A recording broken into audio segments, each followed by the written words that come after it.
want to say, okay, we're live, guys. It's Tim O'Connor, New York State Senate candidate for District 51. I am looking to serve an area the size of Connecticut. Okay, the district goes from Ulster County up to Herkimer County, all the way out to Cortland County. And guys, you know, I got a ratty old T-shirt hanging on my wall, right? And the reason why it's there is because the saying on the back of it is important to me. Success is not final. Failure is not fatal. It's the courage that continues that counts. So with me tonight, guys, is Michelle Childress Osterhoudt. She is a local person from Oneonta who is the vice president of the NAACP. She has been a teacher. She's a vice principal. And we're here to have a conversation. Principal now.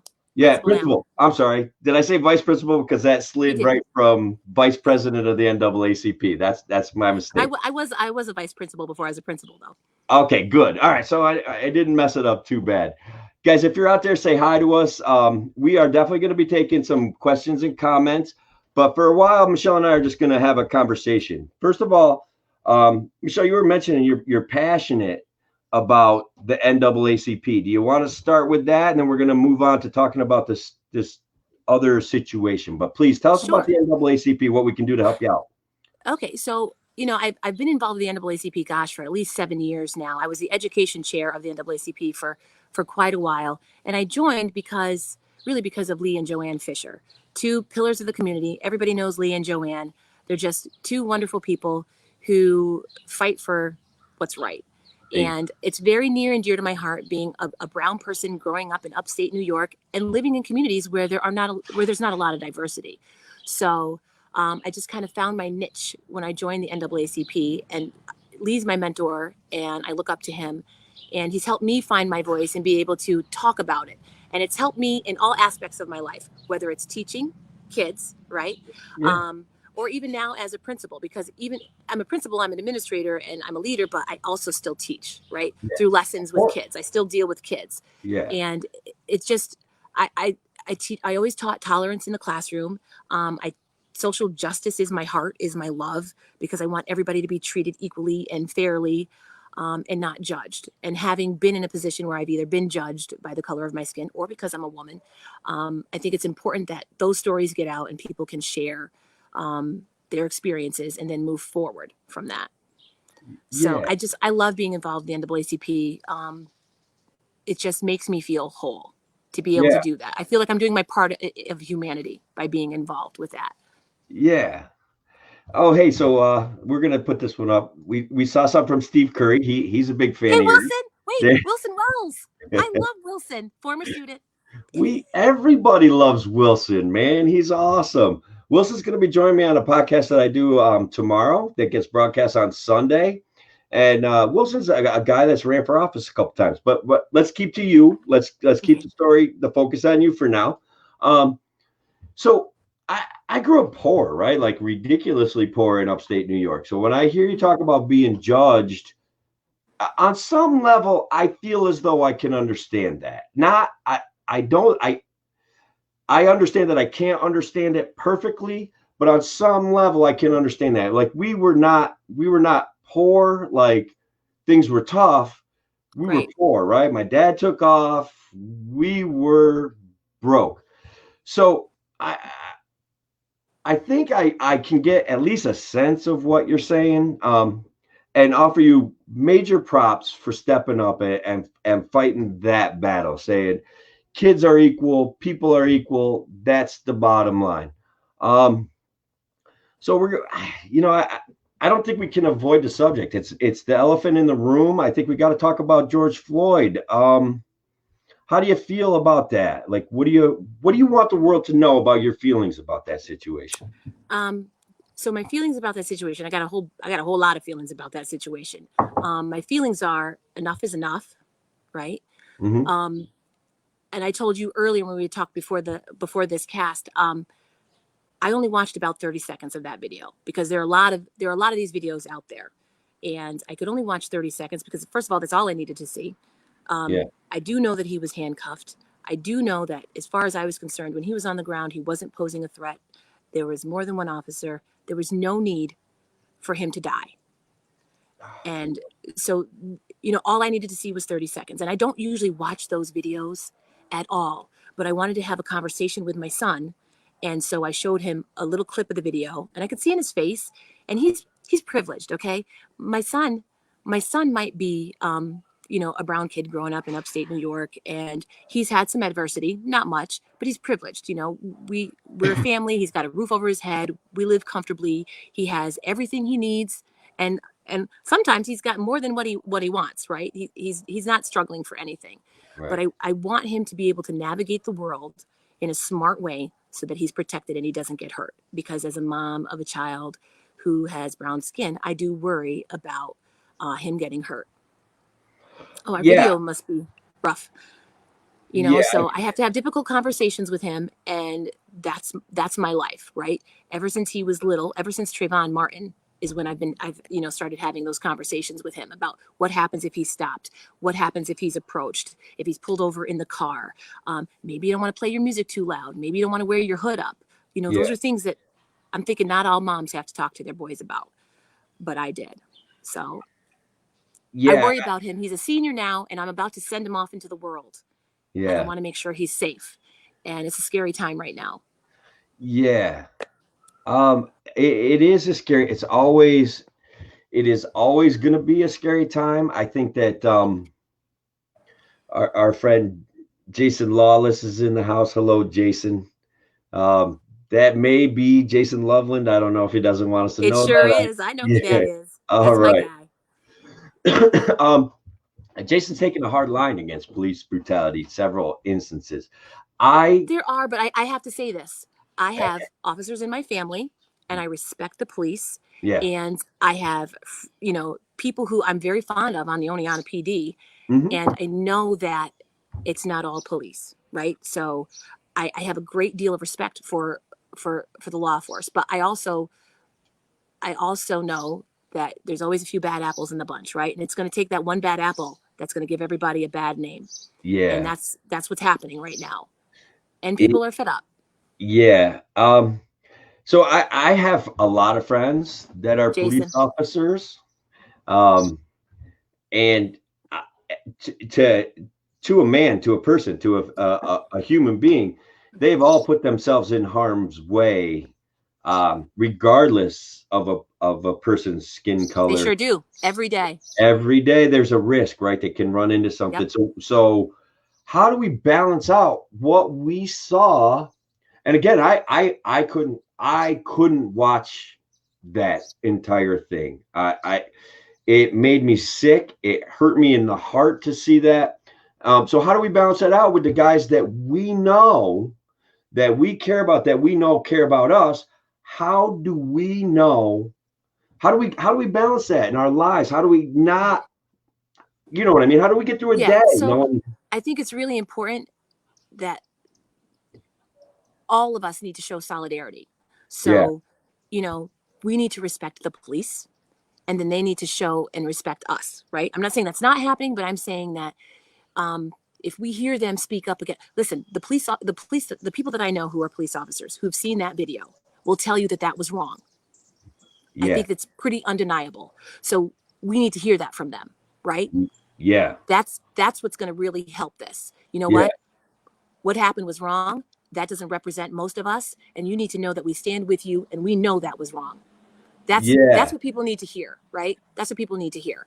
And then we also need to flip that around. We also need to support them, because, where I live, I have to believe that there are more good police than there are bad apples.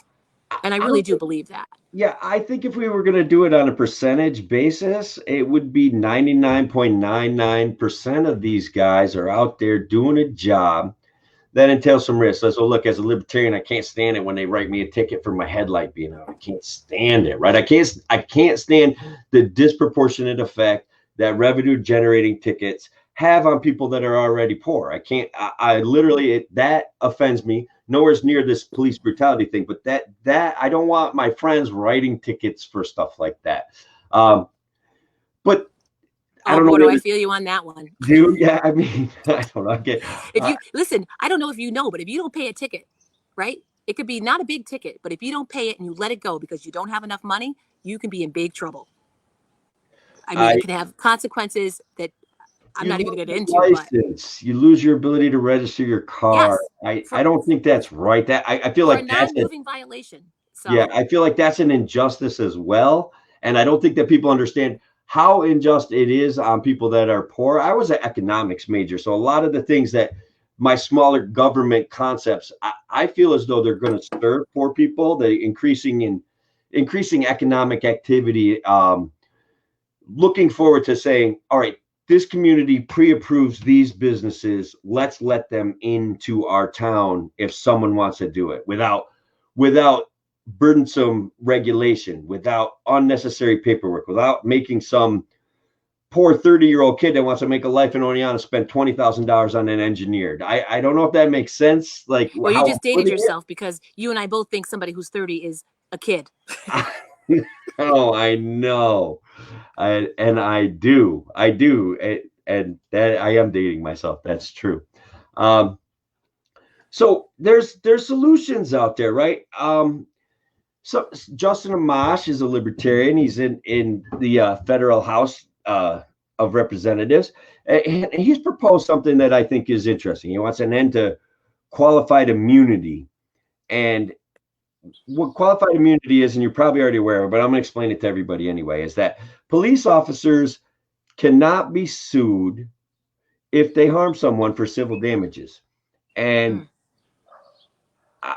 I think that that's a topic worth exploring. It's probably dead on arrival in the federal House in the House of Representatives, but I think that's an idea that we should talk about. I think there are bad cops out there that 0.001% that we need to weed out. And if they're teetering on being a bad cop and they realize that they can get sued for money out of their pocket, what do you think? Do you think that could help fix this situation? Some Oh, of I these don't know. I've situations? never thought about that. Yeah. I do know that this is not related, but related. A few years ago, actually, it was the first day of school, and I was pulling out of Friendly's. Actually, it was the first day of school, and I treated my daughter to an ice cream, and a mail truck hit me, and they were at fault. Do you know that you can't sue the postal service? And I couldn't. So you can't. And not that I would have sued them, but insurance wise, it went to my insurance. You can't.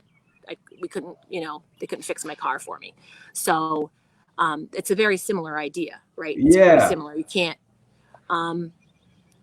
possibly.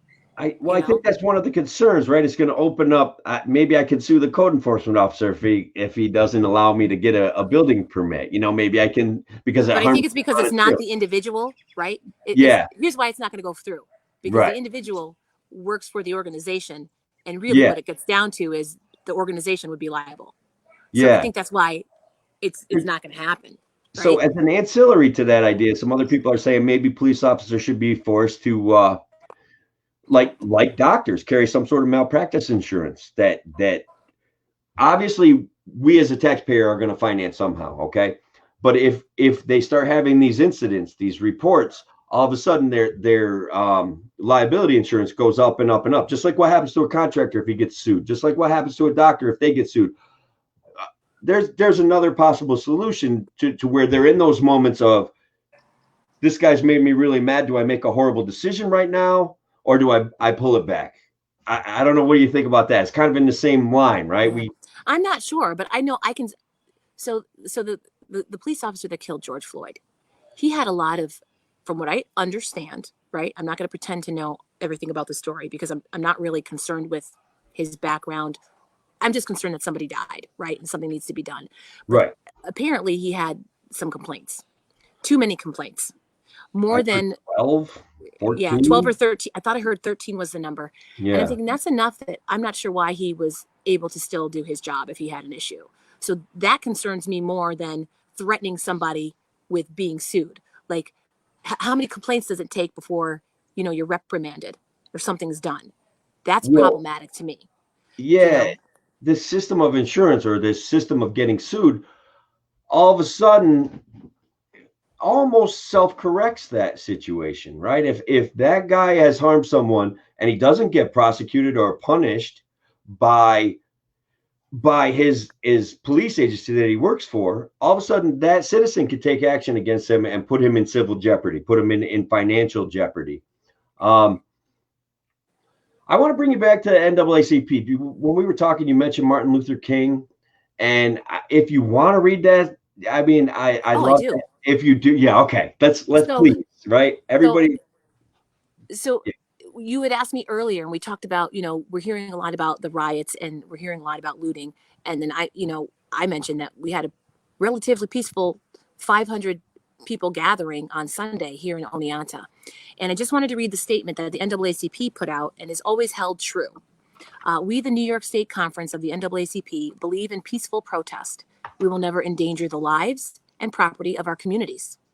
We will not loot businesses. We will not have encounters with law enforcement. We will be strong and we will be a strong and visible presence in the community. We will protest peacefully and in unity. So if anybody is looting or rioting, I'd like to make it a point that that's not what the NAACP is about.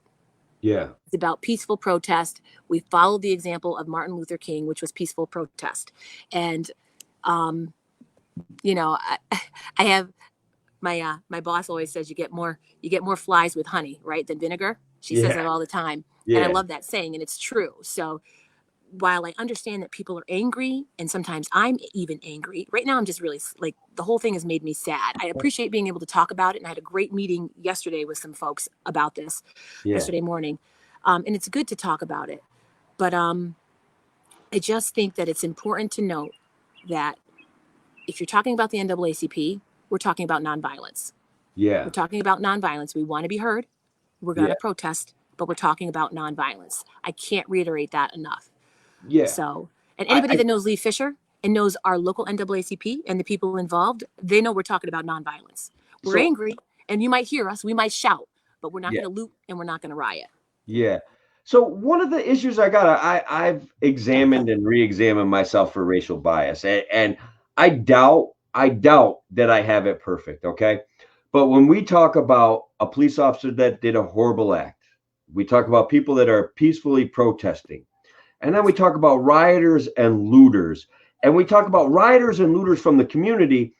A part of me gets angry. I almost feel like if I assume that the people in that community are the ones doing the rioting and the looting, doesn't that doesn't that feels racist to me? I feel like I'm being a bad person when I make that assumption. I want to blame outside forces. I want to blame opportunists. I want to blame angry people being hauled in on buses by George Soros. So maybe I get a little bit crazy with that, okay? But that's who I want to blame because I don't think no matter how mad my neighbors get, they're going to burn down my house. They're going to burn down my business. So, what do you think about that? You got can I get your thoughts on that? So I would hope that it's not people in the community. I know that Yeah, sometimes it probably is, right? Because yeah, people feel so not heard, so not heard. I'm not worth your time. I'm not valued. I'm not heard. I'm not good enough, right? So I think that there can become a point where people do riot, doesn't make it right, when they feel like they are less than, yeah, right? So you're just so frustrated that no one's hearing you. I can understand this. No one's hearing you. No one cares. I'm not enough. I don't matter. I don't matter. My life isn't important to you. So I think that's where it comes from. I don't think it's right. And it would never be something that I would want to do or something yeah, that I would promote or support. So I think that's where it comes from. I do know, we've heard in the news that there are people being bussed in. People, I guess there have been some riots where people from outside were inciting this. So what makes that happen? I don't seventy know. I percent of can't the speak to people what arrested. people's Yeah, motives are. 70% of the people arrested in St. Paul that last weekend. 70% had um, residences other than St. Paul, outside of the state, even 70%. So I think that says So they're part. coming in to create trouble, is what you're saying. Yeah, They're that's coming in to create trouble, not even a member of the community, not a part of that community. Now, I do know that people come in to protest. If they hear there's a protest nearby, right? Some of us, we live in Oneonta. Some of us are going to go to Cooperstown on yeah, Sunday because we want yeah, to be a part of that protest. People travel to I have friends who were in DC, the other day, and I have friends who were going to travel to Albany for their protest. So people do that. But then to come in, right? To come in and just to essentially destroy a neighborhood or destroy a business or destroy a community, you're not helping that community. So if somebody comes to your community and protests and does damage, how are they helping you? They're not. They're not. They're How not. dare they? To me, I'd be like, get the hell out of my neighborhood. Don't Yeah. do this to my community. We want to be heard, and we want to be a voice, and we want to let you know that we're angry, but we're not going to destroy our community. Yeah. I posted 35 or so pictures of scenes that don't emphasize cops breaking up riots, don't emphasize, okay, it shows scenes of unity, scenes where My favorite. yeah, there's a group of young black guys that are at a protest and a cop got separated, and obviously the cops were involved in breaking up some sort of riot, but there's 8 guys protecting that cop because he was all by himself. And so I saw it, and listen, I want to throw something at you. I said something on my Facebook page that I want people to hear, and I want, if you don't mind, maybe you comment on it. I feel like gun control is economic bigotry and, in fact, racism. And so, what do you think when I say that? Does that set you back? Does that freak you out, or? What did I? Oh gosh, I said I responded to that. I'm trying to remember what I responded. Well, you gave me a big thumbs up, so I kind of already know which direction you lean. I'm leading you into something. Well, you know? Right? It's not. First of all, it's not easy to get a gun, and I'm not saying that I don't believe in gun control, because I actually do believe. I don't think that everybody needs to have a gun. I don't think that everybody needs to have a gun. I think there are people that are scary, and I don't think we need to make it easy for them to get a gun. But I also will tell you this: if there's somebody that wants to do damage with a gun, they're gonna find a way to get a gun. Right? Yeah. I mean, we got a drug problem in this country. Drugs are illegal. People find a way to get drugs. So we have a war on drugs. Right. We have a but war I also kind of I don't have a problem with that, like someone having a background check or making sure that somebody's mentally stable to have a gun. I don't have a problem with that. I really don't. Right. But I also think it's a form of, it's a privilege to be able to have a gun. Not everybody can get a gun. So is it sort of a form of racism or oppression in a way? Yeah, I think that's a fair statement. Yeah, I think as a libertarian, first of all, I feel like it's part of the genius of what we've created here, the individual right to property, the individual right to protect yourself and your family. So I'm a little less accepting of gun control. I'm certainly, I see towns and cities where you can't buy a gun, you can't carry a gun, you can't own a gun. And I see everybody can have a long gun, though, right? Everybody can have a long gun. Yeah, I think that's probably true. Though I think it's discouraged. So we're talking about concealed weaponry versus regular weapons. I think there's probably room to come to an agreement there, right? Yeah, they don't listen anyway. No one listens, man. That's why Michelle and I are listening to each other. So we're trying to set up something different. Guns only hurt law-abiding citizens. That's kind of what I was saying a little bit. I think it is what you were saying, and I think that's why we have a conversation. But mind you, I still am okay with gun control. I know, and I still think it has its roots. Most of it, a lot of it, has its roots in racism and economic bigotry. And I think if we can straighten that out, then you and I could come to a better agreement, right? So let's see. Guns only hurt.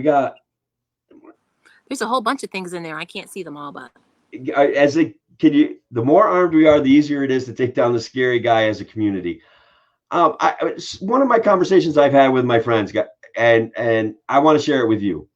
I want to believe that if I walked up on that situation, I would have done everything I could to stop that officer, up to getting physical. I want to believe that I'm that guy, and all my friends want to believe they're that guy, and because it was an obvious injustice. But I think we've got to accept there's a reality there. There was 3 other cops there standing there watching him who, by the way, are equally culpable. Okay, thank you. I agree that I knew where you were going with that. Yeah, I agree that those guys should be in trouble too. And my social justice warrior daughter told me today that charges have been filed. And yes, I heard that too. I'm thankful for that. I think that so am I. That their impassivity, and all my cop friends too say the same thing. They say that those guys, they sure do. Those guys need to be looked at too. So I want to believe I would have done something to stop that guy, but there was 3 other guys standing there watching, and they all had guns. And it's like, God, I'm not sure I can give myself the benefit of that doubt. I'm not, and I want to, believe me, I want to be that guy. I think Liam has a point there, He right? does. He's talking about a 2017 study, the waiting period to buy guns.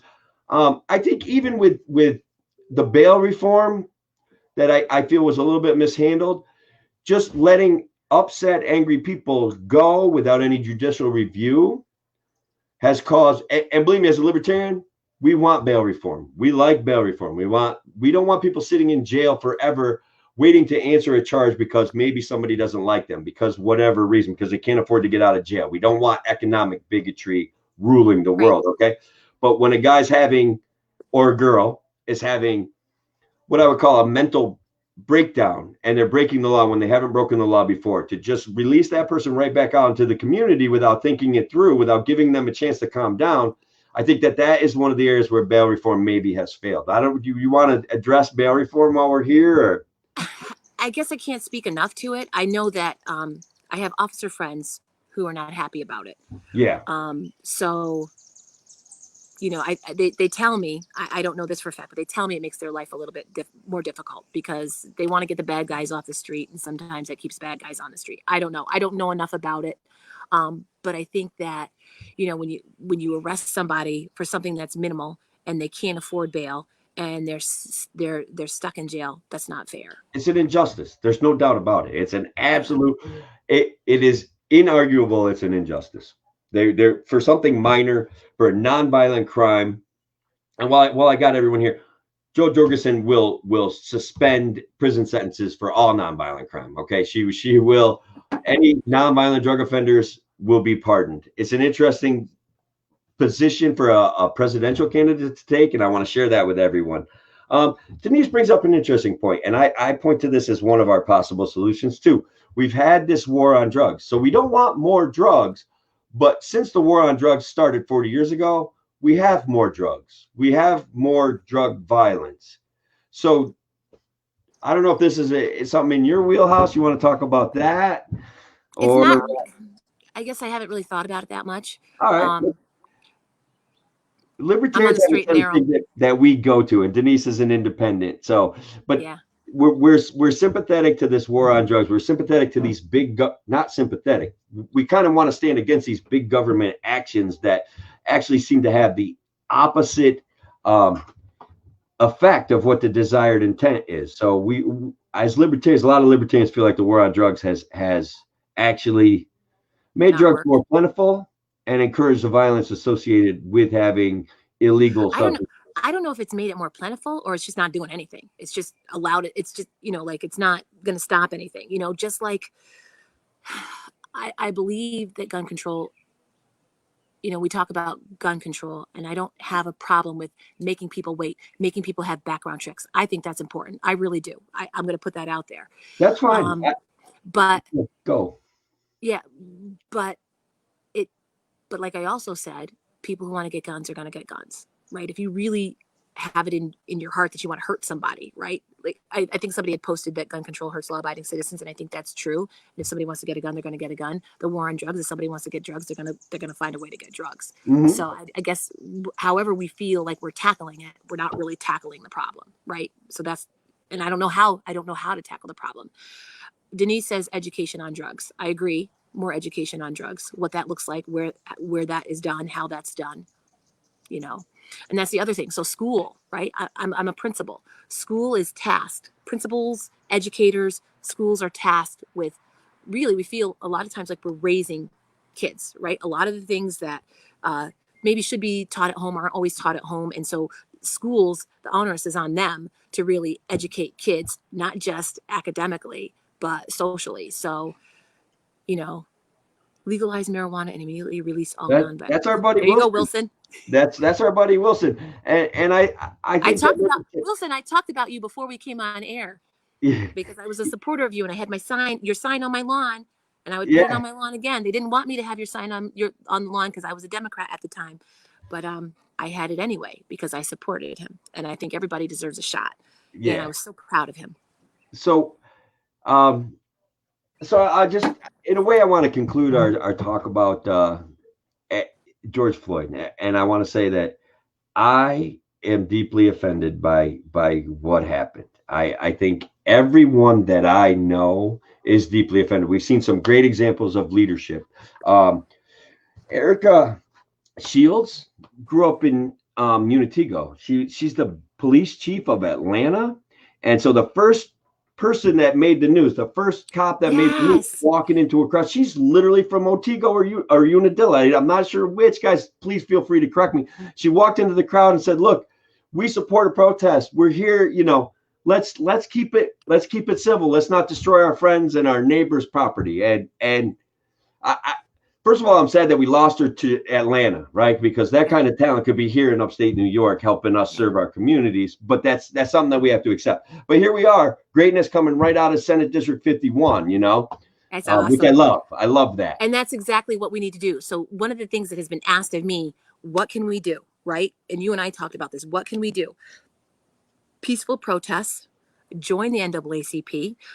Look into Oneonta has a human rights commission. How lucky are we that we have a human rights commission right here in Oneonta? So join those organizations so that you can help with the fight. Donate, join those organizations. Once you join the NAACP, then you are on the mailing list and you have all the information that you need of what's going on, updates, how you can help the organization. So I don't know. That's so. What do they? How do they join the NAACP? Sometimes people they want a button to click and they say, "All right, I'm a member." Can they do that that way, or do we need to get old fashioned here? NAACP.com. Click on Become a Member, and you can download a membership form. All right, great. What's it cost? I think it's $30 a year. What if she wants to just send you $50? What do they got to do that? Okay, so I don't have it in front of me. Actually, maybe I will have it in front of me in just a second. The internet's an amazing thing. We got it. The internet is a beautiful thing. Yeah. So they would, actually, the address is on the webpage as well. You would send a donation into our address.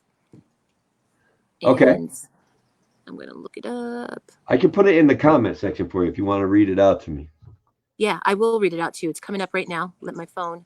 So if you want to send a donation, it's NAACP branch 2360. NAACP branch 2360. P.O. Box 943. Oneonta, New York 13820. And our website is oneontannaacp.com. All right. And there's information on there for membership forms, and and the address is there too. So that's where donations can be sent, and then people can join. You have to print out the form and mail it in with payment. So yeah, okay. I'm hoping that you get some new members, right? I think that would be That'd great. be awesome. So I have been overwhelmed with emotion, but I have had more people reach out to me to become members and to donate, and I'm happy for that. Yeah. It makes me excited. What I'm really hoping though is that the momentum continues and that people still, we fight for social justice. We fight for people in poverty. We fight for fair housing. We fight for education in schools. We fight for, medical, equality for people. All of those things. And I think there's a misconception that to join the NAACP, a lot of people have asked, can I join? I'm not a person of color. Yeah. It's for everybody. Okay. So listen, we live in Oneonta, New York. How many members do you think of our organization are Black? We're the minority. So the majority of our members happen to be not people of color, but we do have people of color. So it's a membership for everybody. Doesn't Oneonta have 60, 70 vacant houses that nobody's doing anything with? Can't we figure out? I think Oneonta would welcome people of color, and we would welcome more people. So how do we change our economic structure to make that better for everybody, to make that a possibility? I can tell you we got to lower taxes. I can tell you that right now. We've got to lower if those vacant houses are owned and the taxes are being paid, can't do anything about it. And most of them are owned and the taxes are probably being paid. So if they if they got a price for them, they'd take it, right? If they're sitting there empty, if the price was right, they would sell that thing. So again, how do we make Oneonta, upstate New York, Senate District 51 more economically attractive to the rest of the world? What can we do? Well, number one, you got to get some broadband internet. All right. All right. So this should be a destination. It's beautiful here. You know It what? is. So the new trend right now is people working from home. And you can't do that if you have crappy internet. I'm going to tell you right now, we have crappy internet. My kids are now schooling online. We're doing this online, and we've already got a few comments that the video is a little fuzzy, the video's not so great, Right. and we don't have really good internet. So the trend now is working from home, and right now a lot of people are working from home because of the virus. So Yeah. we need to be able to, that opportunity for people has to be out there. So we need better internet so people can do that.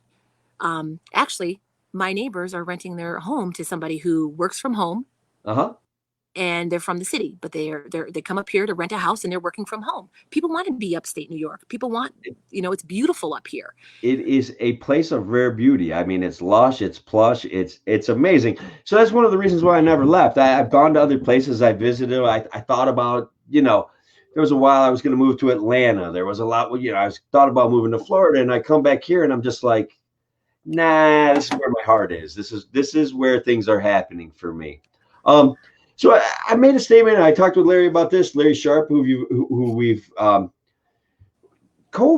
this COVID thing, and I'm going to say I feel as though perhaps we've overreacted, and it's fine if you don't agree with that. At some point, I feel like I want to say I'm willing to get COVID so we can stop killing my kids' economic and educational future, because I'm willing to take that risk. Okay. So COVID, this was like rubbing two sticks together and getting this big pile of tinder and shredding things out. And this George Floyd thing just kind of touched off that tinder, and we've got an explosion going on.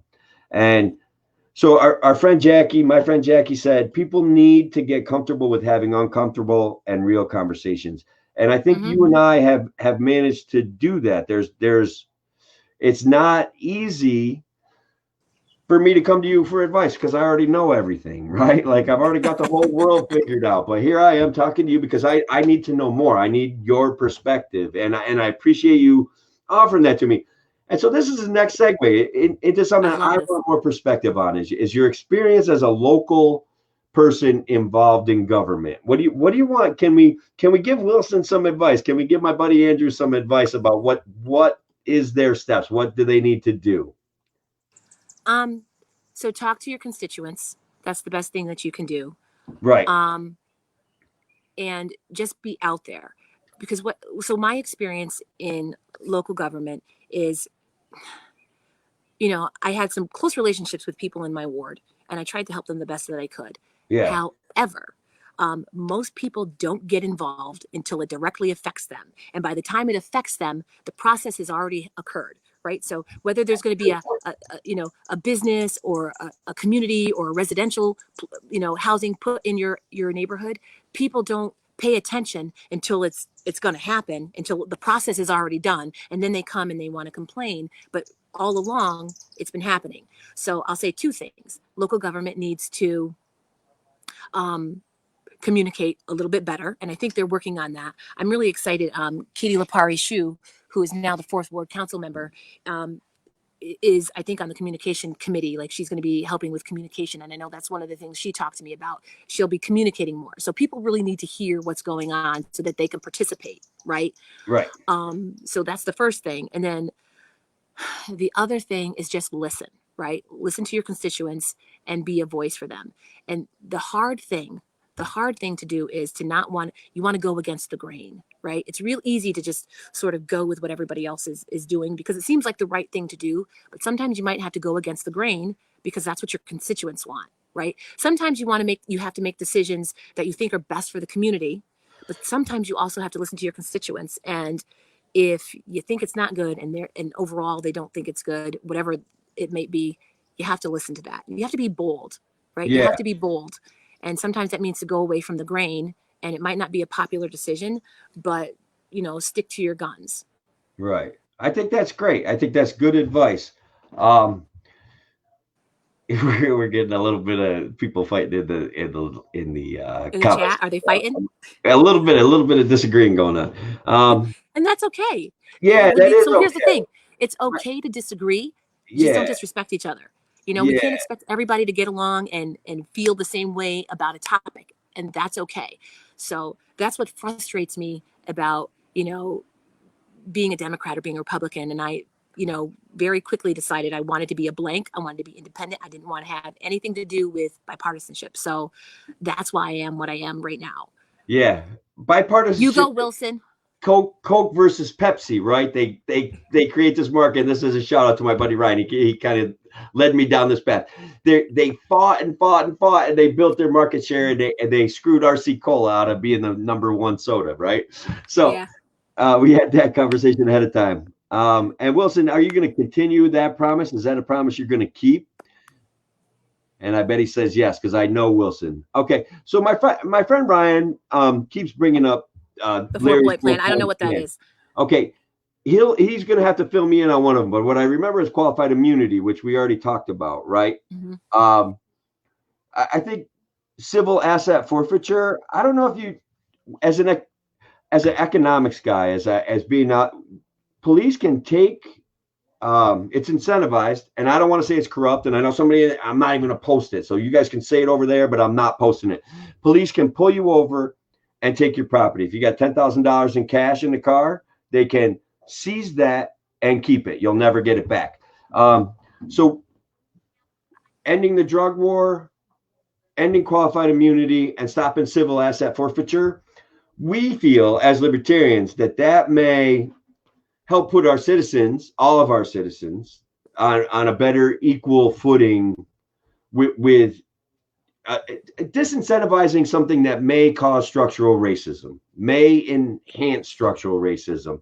And I think it's important to talk about it. And if you want more information on it, Larry's the guy to go to. I'm a big fan of talking about qualified immunity. I don't think it's right that police cannot get sued if they injure someone, that they can't have a second case after perhaps a police officer gets tried criminally.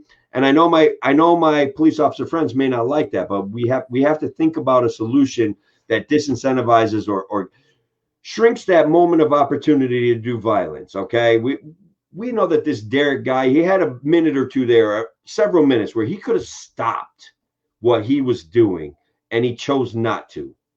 And so I don't think he would have stopped. See, I don't know enough about it, so I really can't speak, but I think that he was just a bad person. Yeah.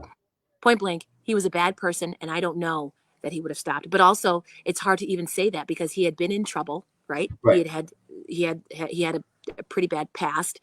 So without having had, he was still a practicing police officer. So, I would have to look up his 4-point plan. I'm not familiar with it. Okay, well, I think Ryan and I both want to invite everyone that's watching this show to think about this issue of qualified immunity, to think about this issue of civil asset forfeiture, and to check out some of Larry's stuff, because Larry's stuff is pretty cool. He's a sharp guy. He's a conversationalist, and he's libertarians need to craft solutions. So I'm crafting a solution in that I want to bring our local government more local. I want our kids to get involved in government, and I want them to make some money to do it. I don't want it to be this awful burden of I'm doing God's work for my community. I want them to make some money and have a real financial reward for getting involved in government and fighting out on those tough issues of, do we condemn a 500-acre farm to try to build a solar panel facility at the behest of Andrew Cuomo, or do we fight that as a community? Do we talk about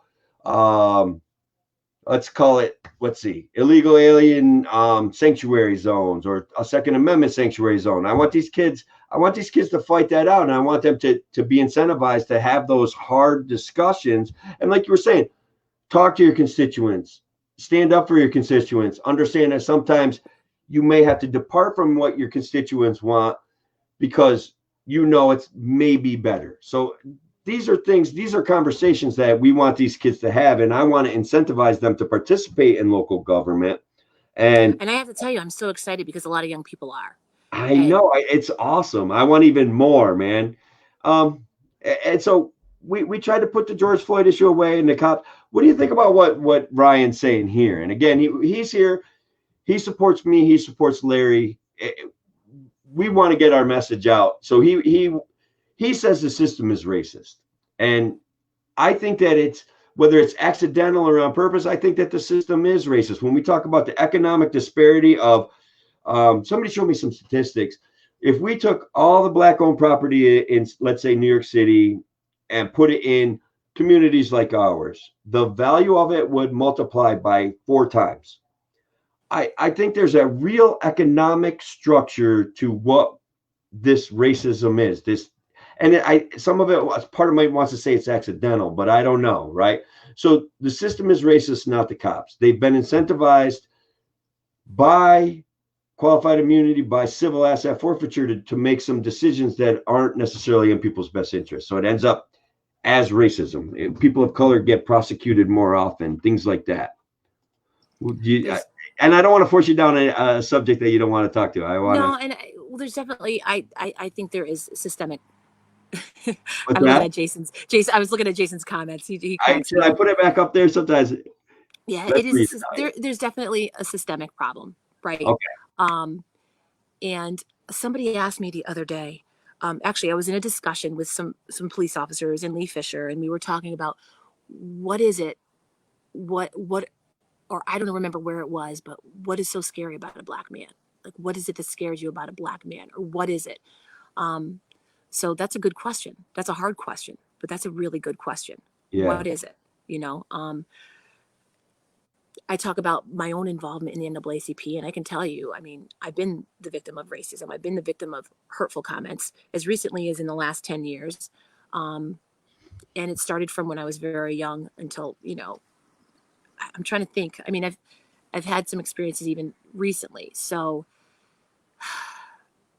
it's systemic. And, I think of one of the things I talked to a police officer the other day. And one of the things is being a police officer is a hard job. And, people don't, if you're in a small community like Oneonta, like our police officers don't stay. They move on. They move on to, maybe they want to be a trooper, or maybe they move to a different town where they make more money. And so you've got a lot of young people on the force. I think we're fortunate here that we don't have the kind of violence that there exists in other parts of the country. But if you constantly have new people on the force, those are people that don't have the background, don't have the training, and I think that's part of it, right? Yeah. This is interesting. I think the chain of bad cops starts at the top, maybe, but I also think that there's a little bit of if there's a new person in a situation. So what training do they get when they come on board to help prevent some of that systematic racism that occurs, right? Yeah. So there's a whole bunch of things involved. I think it'd be really great if myself could speak even locally to police about my perceptions and my experiences, so that they know.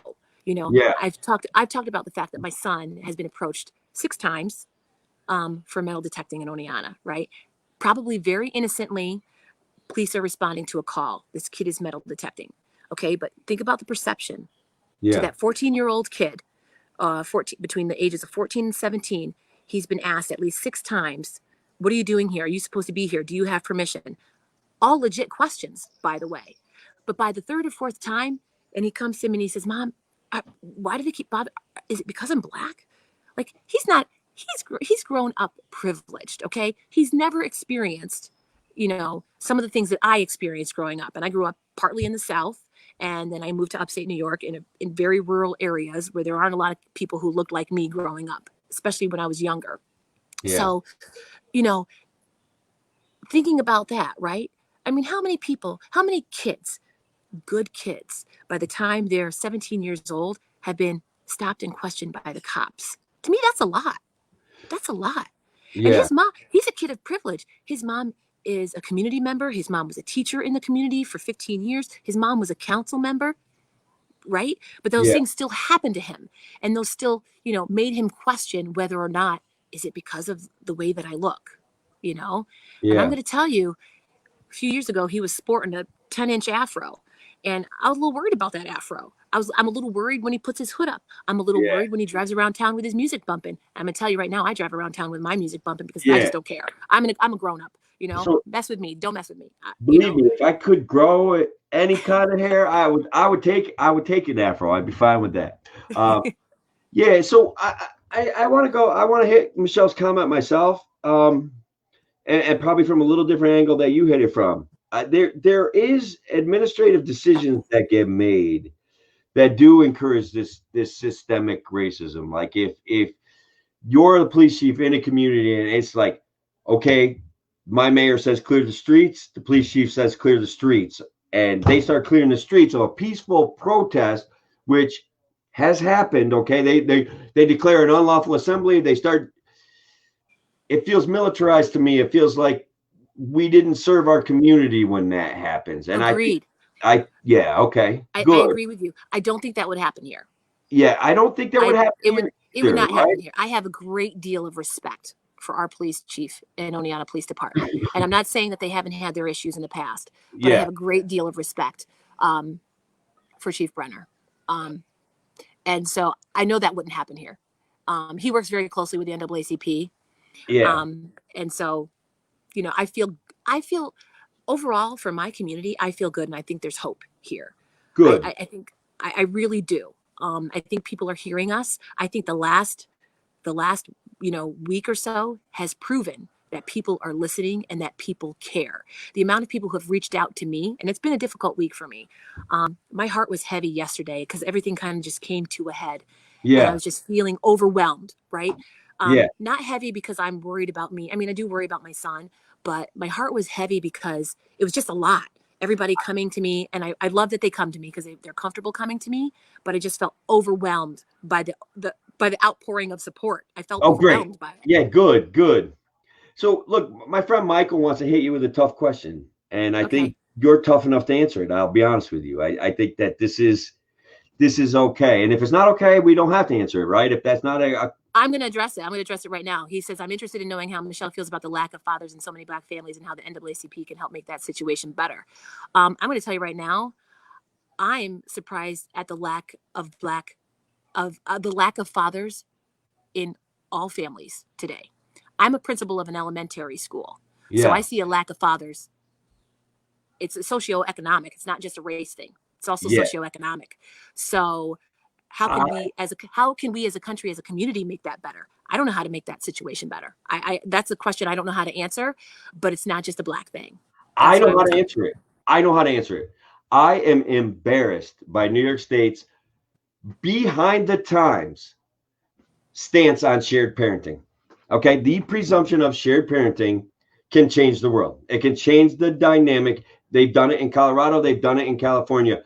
When two people are getting a divorce, when two people have decided that they have a child together, they agree that they have a child together, the bottom line is the court steps out of the way, helps them make an agreement out of money, and then the parents work out the times themselves, and the presumption is the parents can share custody of their kids.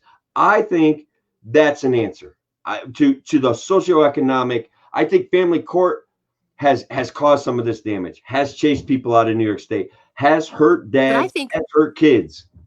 I think Michael's not even talking about that. I think he's talking about probably children born out of wedlock, and that's a socioeconomic thing. It's not just a race thing. And that's happening everywhere, right? Yeah, that's happening everywhere. I see it everywhere. So it's also a generational thing. Yeah, if a mom names a dad, I have some familiarity with family court. If a mom names a dad and that dad is, yes, I'm the dad. Okay, there's still an answer with shared custody there, shared parenting. All right, at least then those two are forced to make that agreement. The dad or the mom could say, all right, well, you're the parent, I'm not. Okay, that's the presumption. The presumption is they can make the agreement first. And so we have to make sure if it gets to family court that these kids are protected. I get that. That's a different issue. But a presumption of shared parenting, a co-equal investment in that child can I believe it in my heart, that can change some of these dynamics. And that's in part because I've had a lot of experience raising my kids in situations where I'm not a great long-term relationship. Things don't work out for me there. Okay. But the moms decided to share our children, and it benefited our children. And I want every person that I know to experience that. There's lots of kids, lots of young men that want to be dads. They knew full well going into it. They made that decision. They see the problem with getting married. It doesn't work for them. It's a legal contract that makes them uncomfortable, so they don't get involved in it. But that's still their kid. And to turn them into a money counting punch bag kind of deal, is a problem. Like, let them encourage them and presume that they're going to be the dad to the child. And I don't know if it does answer Michael's specific thing, but I think it answers your specific thing, or helps at least move us in a better direction. I don't know. So let's see. Let's go down to, hey, Bob. Yeah, we've been friends on Facebook for a while, and I was trying to make the connection. I used to bag groceries. Thank you for helping me remember that. Brenner? Okay, that's the former mayor, I think. Did you mention him? I mentioned the chief, please. Okay. Oh, Doug? Yeah, Doug. All right. Again, Jason and I don't always see eye to eye on that. I like Doug. I think he's and that's okay. And we'll move it along. Yeah, move it along. It's not a black white, and it never is, Christy. I love me some Christy. Yeah. All right. It's unhappy smiley face. Still love you, Jason. And I think Michael's thanking you. I don't know if he thanked me or not, but let's see. Here we go. Family court sucks. It really does. We agree. A lot of us agree with that. A lot of guys have a lot of young men and women too have faced the wrath of family court, and I think New York State needs to do better. And again, we're behind the times, man. We used to be a bellwether state. We used to lead the way in economics. We used to lead the way in civil rights, and now I feel like we're falling behind. Mm-hmm. So when you put up the comments, can people see them? Yeah, everybody sees them. That's you awesome. See them, I see them. They all see them. Yeah. I only skipped one or two. Things got a little bit. I felt. Well, there's a lot. Yeah. Yeah, and which is a testament to you, right? Guys are here making comments. Folks are here making comments. Sometimes dad or mom doesn't care at all. What then? Yeah. Yeah. So listen, we see this. Yeah. And unfortunately, social services can't do much to help because they're inundated, because there's a lot of that. And I don't know how to fix that. Yeah. I don't know. Okay. That must be some crosstalk going on there. All right. He was talking about latest stats. 70% of black children were born out of wedlock. All right. I don't know. I don't know about that. I have the thing about statistics is we can all find research and statistics to back up what we believe, right? Yeah. So when people throw statistics out there, I don't know. I'm a big research person. I'm actually back in school to get my doctorate. So, we throw statistics around like they're law, right? Yeah. Word is bond, but you can find a statistic to support whatever you want. And maybe it's true. I don't know. I'm not saying that it's not, but. Right. I think that statistics regularly gets misused in the news cycle by our friends on Facebook. They say this statistic is true and they choose their tribe. And the other person says, no, this statistic is true. I'm choosing my tribe. And then we fight over things that end up being almost meaningless, right? I don't know. I see so much fighting on Facebook, and I try to just miss it and duck it, but I can't. I try to scroll on by. Yeah, scroll on by. The only time that I don't is like with George Floyd and that kind of stuff. I speak out a little bit more on that, a little bit, not as much as I used to, only because it's hard. Yeah, well, it's a painful situation, that George Floyd thing, and I think that there's almost. I haven't seen anyone not agree with the concept that what happened to George Floyd was an absolute horror. There's been zero people. It was pretty cut and dry. It was wrong. Yeah. Where I see. Go ahead. I'm sorry. I can't imagine anybody saying that was okay. There's just no way. What I do see is there's the discussion of what's systemic racism and what isn't, and I see the police defenders and the police detractors. And I think that we still kind of, I'm not sure that conversation is as valid. Those 4 people need to be punished. Rioters and looters need to be stopped. So then there's that whole middle ground of let's all just get along. Let's figure this out. Let's move towards something better. Let's get rid of qualified immunity, right? I don't want to sound like a broken record, but let's. You sound like a broken record.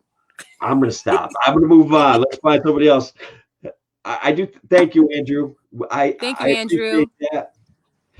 Andrew. Andrew's running for town supervisor next cycle. You go. Another young blood in the race. I love it. Yeah. Yeah. All right. So listen, These people Michelle, are I making think me laugh. let's see what we maybe got. They're all, yeah. I do wonder about that, right? I do wonder about what the right way to have that conversation is, and I think I, that's I think it's okay. I think it's okay to talk about what makes us different and how cool it is. What's yeah, wrong with that? yeah, You know, I mean, I'm biracial, so I have, you know, half my family's white, half my family's black, and I'm proud of both parts of my family, and I think it's okay. I I, yeah, I don't know. We can agree to disagree on that one. I- There's nothing wrong with celebrating diversity in people. yeah. Nothing Well, wrong with that. I do back when we were kids. I don't know if you remember this, but there was some controversy about there's a genetic difference between people of color and people not of color, and I don't buy that. I've never bought that. It offended me to I my never heard core, that. right? And so the difference between us and how do we I don't I want we're all the human race. We're all together in this, okay? So we've straightened out those arguments. Michael's giving you a shout out saying thank you. Thank you, Michael. Yeah. So he asked some tough questions, but he had a great response there, right? Can What I did Rodney think say? I think this maybe it was just a sense of timing, right? Oh, maybe because I did Yeah, talk maybe about it. she just because I you did just, address it, right? yeah. We are all human family. I agree with that, Jason. I think that's and maybe that But I doesn't. love, and we are, and that's Yeah, great. But isn't it awesome to celebrate diversity? What makes us different too? I think that's cool.